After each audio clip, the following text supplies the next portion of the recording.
Landlords look for an exit amid federal eviction moratorium. When Ryan David bought 3 rental properties back in 2017, he expected the $1,000 a month he was pocketing after expenses would be regular sources of income well into his retirement years.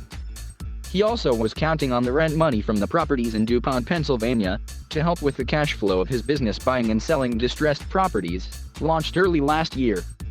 But then the pandemic hit and federal and state authorities imposed moratoriums on evictions. The unpaid rent began to mount. Then, just when he thought the worst was over, the Centers for Disease Control and Prevention announced a new moratorium, lasting until October 3. A federal judge dismissed a legal challenge to the order last week.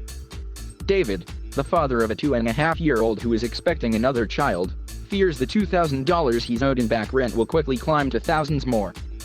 The latest moratorium was the final gut punch, said the 39-year-old, adding that he now plans to sell the apartments. I have had this internal struggle going back and forth. I have lost sleep at night, and I have now come up with the decision to sell and walk away. Most evictions for unpaid rent have been halted since the early days of the pandemic, and there are now more than 15 million people living in households that owe as much as $20 billion in back rent, according to the Aspen Institute. A majority of single-family rental homeowners have been impacted, according to a survey from the National Rental Home Council, and 50% say they have tenants who have missed rent during the pandemic. Smaller landlords with fewer than 4 units, who often don't have the financing of larger property owners, were hit especially hard, with as many as 58% having tenants behind on rent, according to the National Association of Realtors. More than half of back rent is owed to smaller landlords. Landlords, big and small, are most angry about the moratoriums, which they consider illegal. Many believe some tenants could have paid rent, if not for the moratorium. And the $47 billion in federal rental assistance that was supposed to make landlords whole has been slow to materialize. By July, only $3 billion of the first tranche of $25 billion had been distributed. David points to 2 tenants who received paychecks throughout the pandemic but didn't pay rent or bother to file for rental assistance.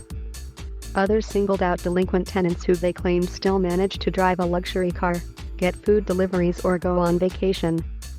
Without rent, we're out of business, said Gary Zaremba, who sold 40 of his properties in Ohio due to the moratorium and still has a quarter of his tenants in the remaining 100 buildings struggling to pay rent. He has helped some apply for rental assistance, he said. It's like a restaurant that doesn't have patrons, he said. I don't get the rent. I can't pay my maintenance staff. I have to lay them off. I can't fix the buildings and keep them in good repair.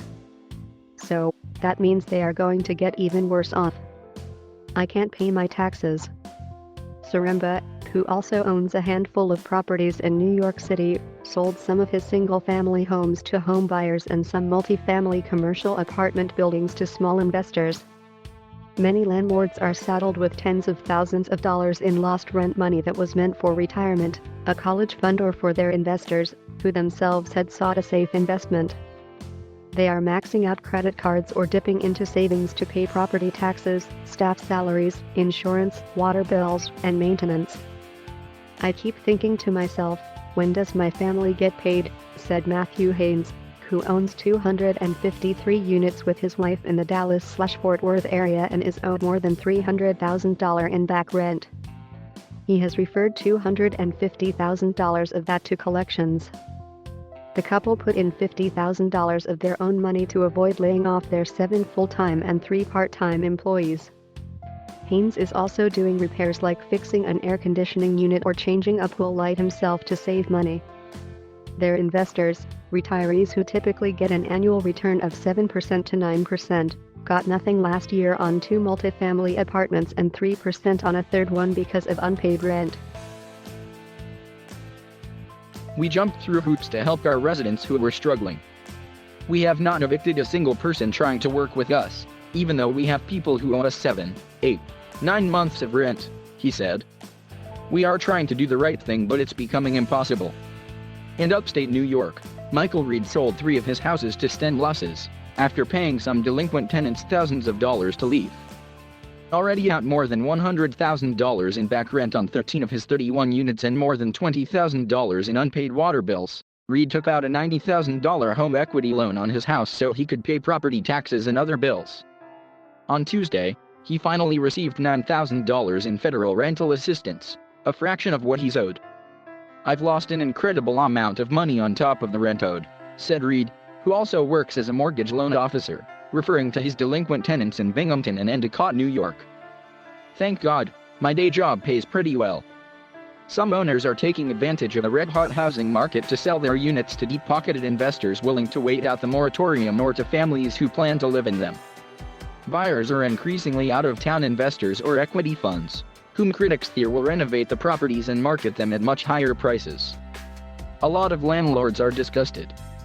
They are selling at losses. They are getting out, period, Reed said of the dozens of investors he talks with.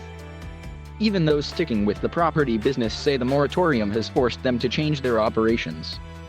Some are leaving apartments vacant for months at a time, either because they lack the money to renovate or fear being stuck with non-paying tenants.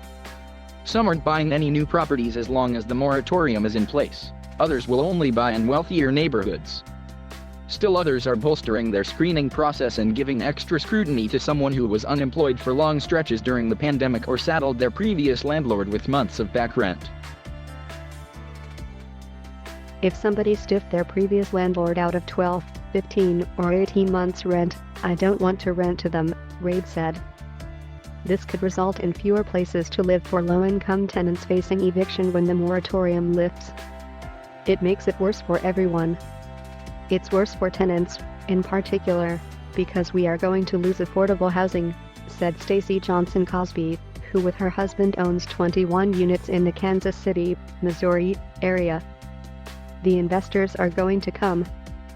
They are going to buy the property, put money into it, renovate it, and rent it at a higher amount.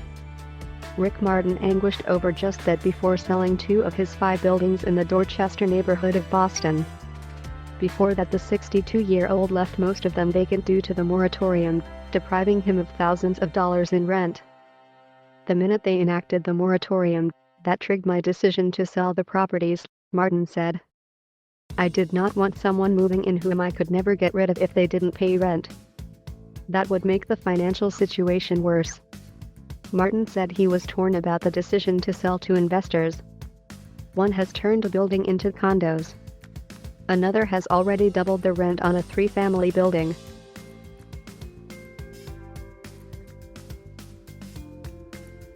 Thank you for watching. Please subscribe.